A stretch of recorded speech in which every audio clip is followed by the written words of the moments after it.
And I think that's part of the problem, is that if we half-heart our relationship with God, we miss out on the super abundant, over-the-top blessings that are waiting for you, but you don't get. Why? Because you're holding on too much to God. I'll follow you as long as you don't touch this. Welcome to the Step Up Podcast, where our goal is to help you step up in every area of your life. I'm your host, Josh Thomas, and I'm joined by my pastor, Chris Kuba. All right, so you know I love television shows. Yes. Need some help? So actually, I just finished Percy Jackson season 2. One of my Does he just walk through each of the books? Or what does it do? yeah. So how they're doing the show? Netflix, Amazon, what is it? Disney Plus. Yeah, so it's on Disney Plus. That's my problem. You don't have Disney Plus? No, we got rid of it. Man. And maybe you need to bring it back. You have to, bro. At some point, I'm paying so much for these streaming services. I'm paying like twice as much as I paid when I paid cable. Okay, that's fair. But okay, all right, that's good. That's good to know. Just finished season 2. One of my biggest regrets. Rick did the writer of Percy Jackson. He did a book signing at Pasadena High School about 2.5 years ago, and I didn't go. But apparently he stayed behind, thanked everybody, That's been really cool. Books. Bro, I still got the first edition Percy Jackson, mine. Yeah. I have it. And I'm it's one of my biggest regrets that I didn't go and get it signed. But with that being said, I just finished Percy Jackson. Okay. So now What's your I'm next trying one? to. I need something to help. I don't know. I've started the Star Wars trilogy, by the way. Okay. So you're Disney Plus all the way. Yeah. I've never seen them, by the way. Never seen Star Wars. Okay, well. So that's my endeavor right now. That's bad. But it's good. But you and Hillary are... Man, we're in the abyss. We're not in a good place. We're in the danger zone. Last night, this was our experience, okay? We sat down and we're because we don't have a show. We haven't had a show in a while. And we've watched a lot of one-off documentaries, which I love. All Netflix those is really good with those. Yeah, by the way. But what's a series or something we can kind of watch, you know? And we literally sat down and we started something that we literally spent 25 minutes looking for something, 25 minutes, and then we found something. I think it was called Dark or something. We watched 2 minutes and we're this is really weird. Shut it off, and then it ended. Here's how the night ended: with her sleeping on me while I'm still doop doop doop doop. Are you serious? Doop, doop, doop, and I'm this is dumb, and we just turned it off. I'm in the abyss, man. I get paralysis. Yeah. Because I watch all of these trailers and I watch the little preview things that they show, and it's just not quite enough. And then I look at the ratings and I'm has somebody ever told me about that? Yeah. And I feel like I've watched enough. Plus there's just so much garbage. I'm my tolerance level for language is quick, so it's not there. I use VidAngel a lot, so sometimes it's there. And I've got a lot of sports ones that I want to dive in, but the two of us, we're in that. We're in a bad place, man. Back in the day, it used to be do you want a rom-com? Do you want horror? Do you want comedy? Or do you want just a family fun adventure? Now Netflix is do you want something that is a minute, an hour and 26 minutes? Right. Or funny, buddy cop, all this kind of stuff. So it's almost the content is so much to choose from. Yeah, and then I find a show that I like, and then you do the shows like it, and then I get stuck in this whole other vortex of doop, doop, doop, doop, doop. And it's so much. I'm at a point now where we don't have one, and we haven't had one for a while, but we know every option that's out there. Yeah. And we haven't jumped in, so this maybe is an assignment for any man that's on there. Maybe Stranger Things? See, my kids have watched it. It just feels weird. I haven't seen Stranger Things. I've been literally crucified for it. But it's fun. There's just too many options. It's just, I feel like it's the worst case. You have low stakes and more choices than you know what to do with. And you watch a couple episodes. I'm like a bad book, man. I bail so fast. It doesn't matter. I'm not going to just fight through it. Yeah. And it feels like a massive decision. It's really not, but it feels like kind of a big deal. And we've enjoyed it when we have a show to watch together, but we are definitely in a season right now where it's not. Yeah, nothing. So what do you do? Obviously, we're talking about low stakes versus high stakes. What do you do when it comes to high stakes stuff, PC? Well, I think it's interesting. I've got a decision right now on my desk that I know what I need to do. I know what steps I need to take. I've analyzed and thought it through. That's a situation to where I just kind of got to do it. And I have to guess I am not the only guy who feels overwhelmed by the choices on things that don't matter. Yeah. But at times can feel trapped by the things that do matter, that I know what to do. Yeah. But I just don't feel like either way, it feels like I'm stuck. Yeah. Either way, it feels like at times I can't make the choices that I need to make, that I should make, that I know are important to make. And one, it's like getting the conviction to do it. I think the other hand is getting the courage to actually do it. Yeah. And I feel like that is the description of a Christian man. Yeah. Yeah. Right? Like we're basically one, do they have the conviction in their gut that this is what I'm supposed to do? And then do they go and do it? Do they do it? Are they a man of like decisiveness? We've talked about that a couple times on the podcast. Like what does it look like to be somebody who's known for like getting it to the finish line, like crossing it over, like making and doing what you're supposed to do? Because this Netflix problem is not a Netflix problem. Yeah, it's like you can't make decisions problem. Kind of a life problem. Yeah. It's like a whole big thing, right? Much more going on, because I've seen guys like me, the guy who can't commit to a show at times maybe can't commit on some other things. And at some point you got to kind of stop scrolling. Yeah. And you got to pick something. You got to start doing something. Man, that's good. So PC, where are we going today?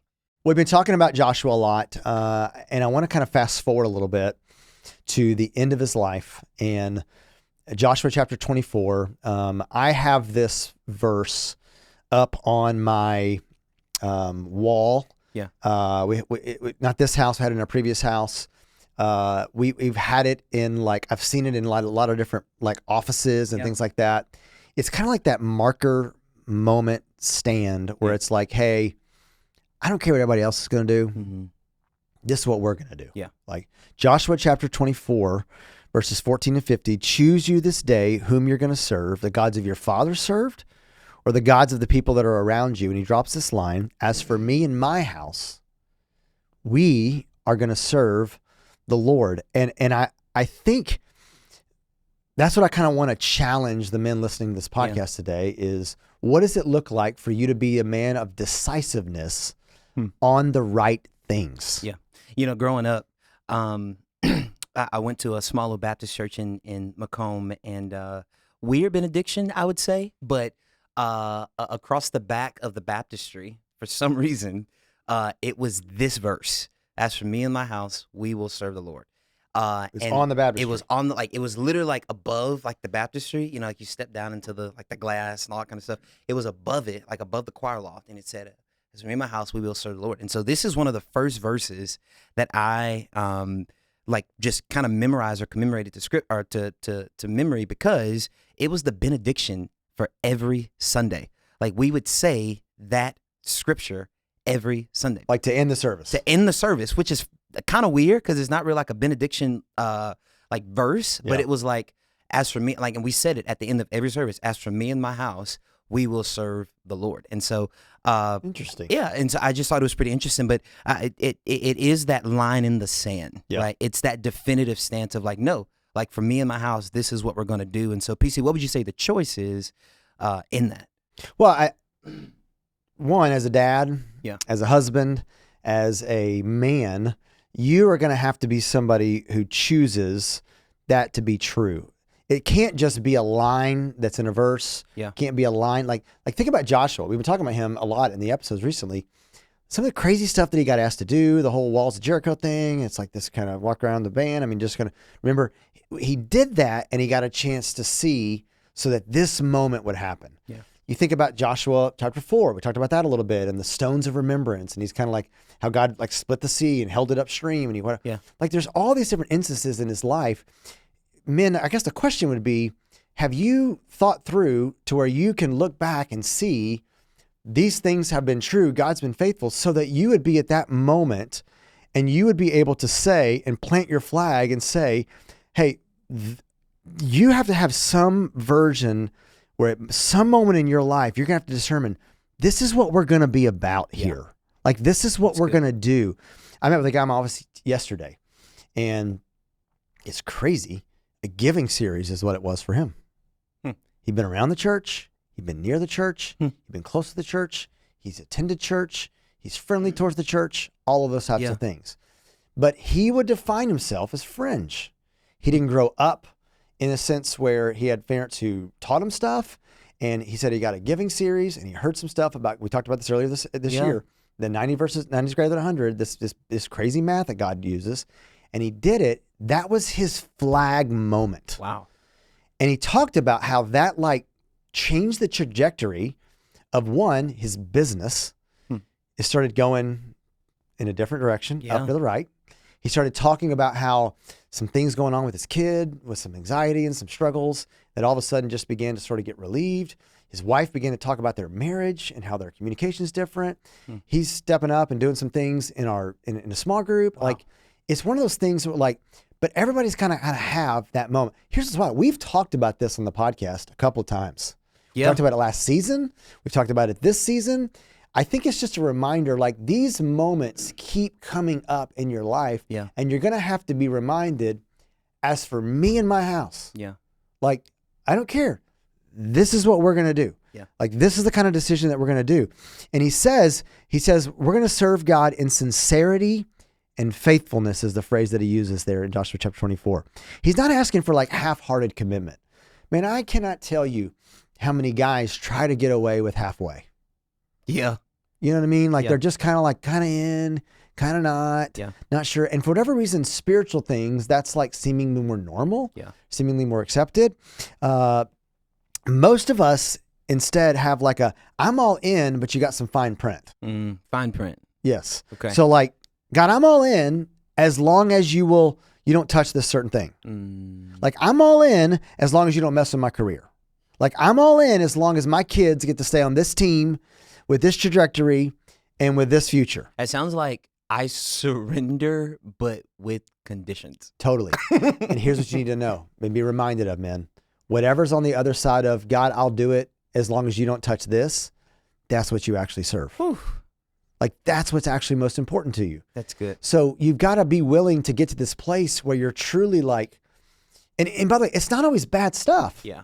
Sometimes it's actually good things that you've have grown and they become like idle things. And so you have to be willing to kind of say, like God can't use, I read it this morning, God can't use a man that is not surrendered fully to him. Like, the only way he's going to get to do something through you is if he first does something in you. That's good. And the only way he's going to do something in you is if you aren't holding on to, God, I'll do this.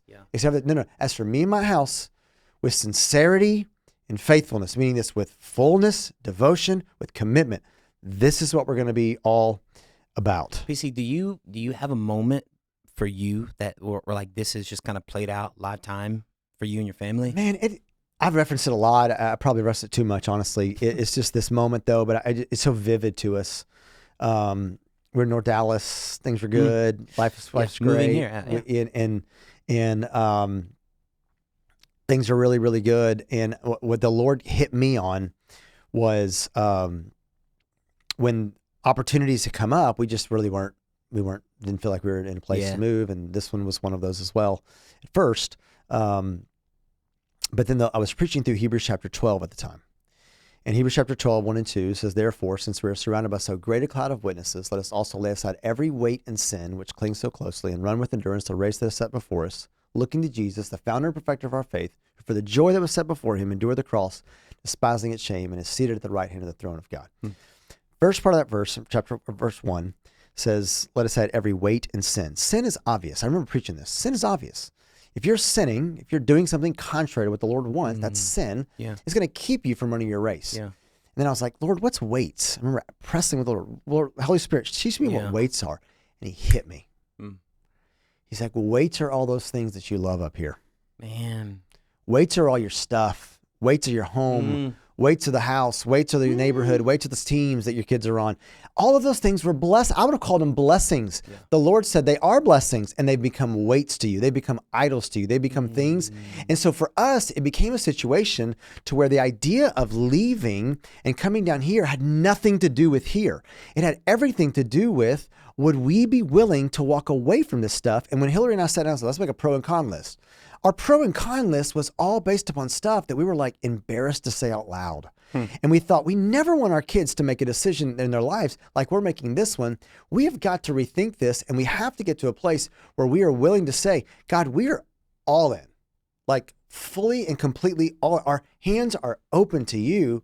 And bro, I've also, one of the reasons maybe I do like sharing that story is because I'm so far on the other side of it now. Yeah.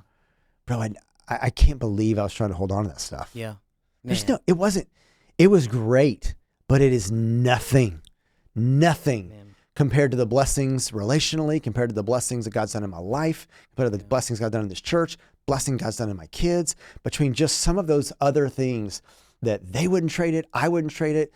Yeah. And I think that's part of the problem is that if we half-heart our relationship with God, we miss out on the super abundant, over-the-top blessings that are waiting for you, but you don't get. Why? Because you're holding on too much to, God, I'll follow you unless you don't, as long as you don't touch this. Yeah, and PC, I mean, our church is so blessed because you and Hillary moved. So one, just thank y'all. I mean, it's clear that God's hand has been on you and your family. And he's used y'all just in some incredible ways here in Houston. But I would say that for every guy listening, as you were talking about that list, even me, I'm like, ooh, yep. Okay. Yeah, what's yours? You surely got a story, right? Yeah, I mean, it was moving here. Yeah. Hilariously. I mean, I'd always wanted to live in Texas. I don't really know why, but I really loved my last setup. Like it was pretty cool. It was a college town. It was super fun. Like 8 coffee shops all within 6 minutes of each other. Super cool, I'm sure. It was super cool. It was great, you know. And then it's like, hey, you want to come work this church that's like next to a Longhorn field? Yeah. And I'm like, I don't really Texas, know. baby. Texas, yeah. I don't really know about all of that. But as I thought about it, with wise counsel and just with some older mentors, I realized like, man, where I'm leaving something good, but I'm potentially going to something great. Yeah. And that's just been the case for me too. And so I said no to this and said yes to this. And man, just my time in Houston, almost 4 years now, which is crazy, has really been amazing. But I would just encourage you guys, even right now as you're listening, just be thinking through whatever it is on that list that it is for you, going, God, what is on the other side of that? Hey, I'll do whatever. Just don't touch, fill in the blank. And then just move yourself to surrender that to God too. And hear what we're saying. It doesn't mean you have to move. Obviously, you and I both just gave illustrations towards that. Yeah. That's not necessarily what we're talking about here, but it perhaps could be that relational thing. It could be that financial stronghold. It could be that whatever that you just have got to like surrender and say, okay, Lord, I'm going to actually do it your way. Yeah. Like I'm actually going to do what you say. Like I'm not going to kind of like get in the realm, in the ballpark. This is not like first down. I've got 4 downs, so I'll just kind of like see what I can do in the first one and maybe try. No, this is you get one swing. You get one opportunity. Yeah. Go and do what God's called you and wants you to do. But it's important. The idea, Joshua 24, at 14 and 15, he says, as for me in my house, not like as for everyone else or as for however the group decides. It's a personal decision. Okay. And I think about that a lot, like kind of living up. Too many guys, I think, try to live off proxy faith. Proxy faith. Okay. So like if you're part of a homeowners association, I get this all the time right now, part of a homeowners association, and I get all these different things letting me, like if I sign this thing, then I'm basically signing my proxy, which means I'm giving somebody else my vote. They're voting for me and they're representing me in that situation. So I don't have to go to the meetings, whatever else. But too many guys are trying to like basically allow their spouse, their wife, or their pastor, or some other guy that they know to be their proxy faith without having to do it themselves. And man, I just think too many guys, let's use a Ted Lasso illustration here, is like jellyfish. They got no backbone. Okay? Yeah. They float wherever they think the current takes them. Whenever the coach says, they do. How everyone else parents, that's how they parent. There's no conviction. There's not this as for me. Yeah, there's no like resolve. Yes. If you will. Like, this is our flag, like our house. This is what we're going to be. You may be the only dad who's not going to let your kid do like everybody else is, okay? You may be the only guy at work who doesn't cut corners. Leaders do hard things. And sometimes they do it alone. Yeah, it's like that idea though. It's like, but my friends get to do it. Oh man, I've heard that for so many times. You know what? I just great. I'm not your friend's parents. Well, that's true too. And look, I'm not saying that like arrogantly. I think I'm saying that like convictionally. Yeah. I'm not going to stand before God for your friends. Mm. I'm going to stand before God for my kids. Yeah. And so therefore, I'm going to lead them in such a way that I'm going to be able to say this for me and my house. We're going to choose to do this differently. I've got a track record, man. Yeah. I got like march around with the band and the walls fall down type stuff. Yeah. I've got my versions of those stories. So like, I'm not going to compromise now just because, your buddy's dad did it. Yeah. Like, no, your buddy's dad doesn't love and follow Jesus like I want to follow and love Jesus. That's good. I instead want to go and I want to follow after the faith of a man who's inspiring me. Goes back to the coach, goes back to the mentor, goes back to things we've talked about so often on this year. You want to be able to follow the right people, and you want to have that as for me. Like, I'm just going to tell you, man, this is not going to be popular. Like, it is not like, I think that I'm seeing a resurgence. We're seeing all the data suggest Gen Z men in particular are leading the charge. More people going to church, more people buying Bibles, more doing all that kind of stuff. We're also seeing that more Gen Z women are leaving the church. What does that tell me? Look, we can't just have men that come into the church that also don't affect their ability to reach out to lead. We're not just coming, we're leading, right? We're having to do that. So I'm encouraged by some of the things that are out there. But I do think it's got to be sure that we have this conviction of like, no, but I'm going to choose to date differently. I'm going to choose to handle relationships differently. I'm going to, as for me, this is how I'm going to handle my house. This is how I'm going to handle what we're doing, what we're going to be about. That's so good. And I think it's just appropriate even for a second PC to talk to the younger guys that are listening to this, because it's like, well, I don't have a house yet, right? Like, I'm in my dad's house. I got the opportunity to spend time with a younger guy a few weeks ago. Super, super, super wise kid, and just really excited about his future. And we were talking about some stuff, and he's still in mom and dad's house, and so he's still having to follow like mom and dad's rules, And he's like, I'm having to follow these rules. I'm having all this stuff. And I just told him, I said, look, bro, I said, boys follow rules. Men make resolutions. That's really good, Josh.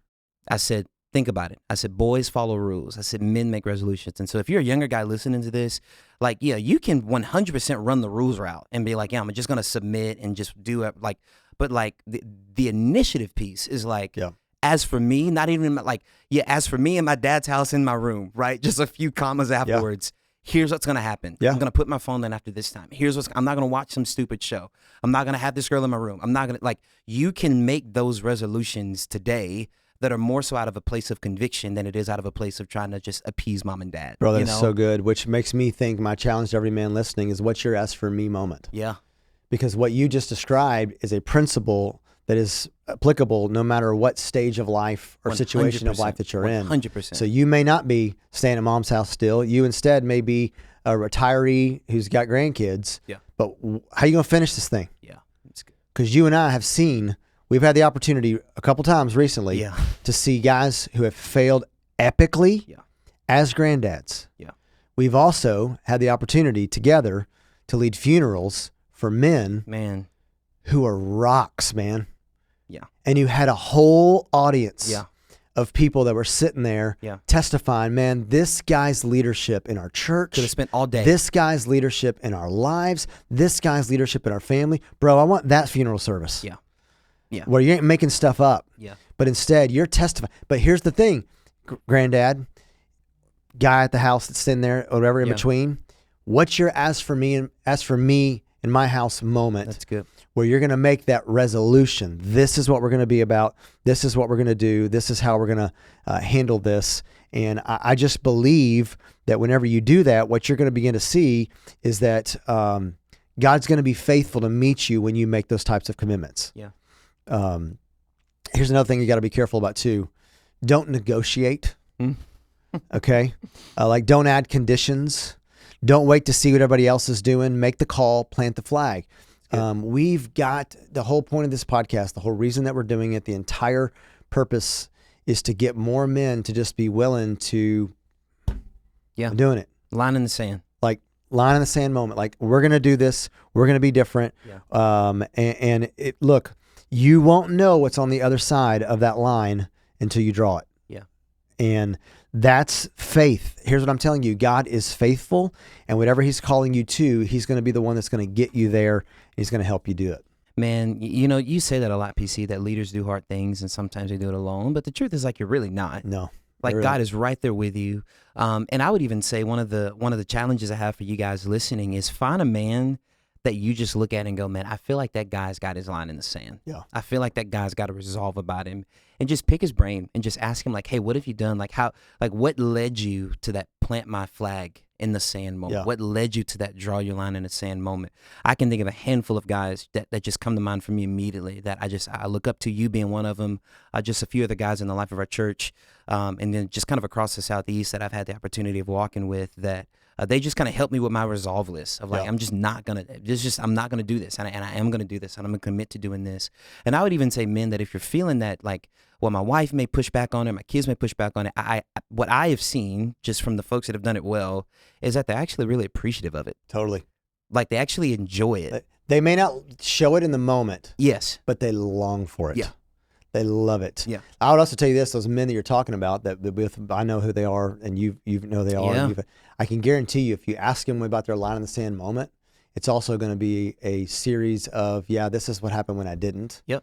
This is what happened. They're going to be able to tell you those Yep. testimonies of, but they're also going to be tell you those testimonies of faithfulness. Man. I mean, I'm thinking of a guy right now in my head, Alan Rowe. He's a guy that I've kind of always looked up faithful. to. His Yeah. girls, and we're super excited that we've got a Rowe. She's not a Rowe anymore. She's a Richards, but coming over here in this direction, church, man. it's going to be so. But it's just awesome because what you see is you got a bunch of girls that this man's led. He's led well in his faith. He's led well in his company. He's led well as a dad. I've kind of always just looked up that with my own girls, and my girls have benefited greatly from his girls, and have like kind of called up. And it's just there's that like, but you can kind of see. I know his story enough, and we've met and stuff like. He would tell you, oh, man, I screwed up bad this, and I didn't do this. Yeah. But he also say, man, I got this right. I made my finances in order. I made my church a priority. Yeah. I went from being fringe and having all these other folks on my weekend friends and my Sunday friends, and I kind of made my church become the center of my life. So good. And he would tell you, he gave us testimony last weekend. Remember? Yeah. He talked about how, man, like what God's done in our life in this church and through like boom, boom, boom, boom, boom. And bro, you and I are seeing the benefit of that from his kids. Because he's been here longer than both of us have. Yes. And it's because of men like him and the As For Me men like him that we just get to step into what we get to step into. He planted his flag. And man, you know what? That flag's stable. That flag's strong. It's so good. And because of that, now what you're getting to see is just a whole nother, he's about to be a granddad down the road. I mean, it's just, there's a whole, you just can kind of see this legacy, generational faithfulness that's passing out. And bro, we're as a church, man, we're super pumped. We're about to experience the blessing of his son-in-law and his daughter coming on our team, and it's going to be so great. And I think we want to raise up, as for me and my house, moments to where God's going to allow us to have kids, grandkids, and future that are going to be able to be the blessing to the future church. It's so good. And it's just it's worth it. It's so worth it. Yeah. PC, what's the one thing, as we wrap this thing up for the guy listening right now, what's the one thing that you want him to do, just kind of take from today's conversation and just kind of step up in today if they could? Let's go back to the beginning. Hillary falling asleep. Doop, doop, doop, doop, doop. Man, stop scrolling. Stop drifting. You weren't made to float through this thing, but instead figure out what your As For Me in my moment is, own it, and watch what God will do when you plant that flag. Man, that's so good. And I would say once you figure out what it is, go tell another man about it so he can hold you accountable to it, right? Like, it's no good if you got resolutions that only you know about, because you can break them and no one knows about it, right? That's real good. Man, this was so good, PC. It's just so good to be with you yet again, man. It was so good to just spend some time with you guys today, whether it's on your commute to work or you're doing some dishes around the house or mowing the yard or whatever it is. But, man, if this hits you, if this is something that you know that another guy could benefit from, do us a favor, share it. This has been such a fun journey personally to just kind of talk through the life of Joshua. And as always, we look forward to praying with you guys. And if there's ever anything that our staff can do for anybody in our church, please reach out to us. We love nothing more than to help you take some next steps. But until then, today's always a good day to step up. We'll see you soon. Thanks for listening to the Step Up Podcast. Do us a favor and subscribe, and share this episode to help us get the word out. We would love to hear from you.